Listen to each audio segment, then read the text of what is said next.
अस्सलाम वालेकुम। गाज़ी न्यूज़ के साथ मैं हूँ आकिफ़ अली अब्बासी और आप देख रहे हैं गाज़ी न्यूज़। वज़ीर इत्तलात सिंध सईदानी का कहना है कि मुल्क की तमाम सियासी जमातों ने इलेक्ट्रॉनिक वोटिंग मशीन को रद्द कर दिया।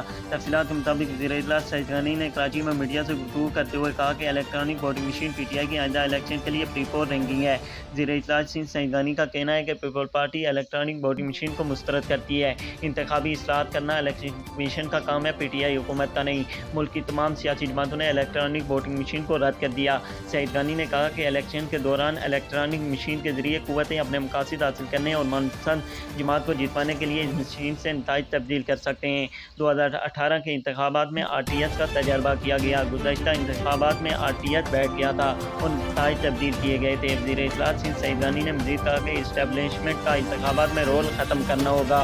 जदीद टेक्नोलॉजी का दौर, RTS बैठ गया था, इसलिए इलेक्ट्रॉनिक वोटिंग मशीन को भी मुस्तरद करते हैं।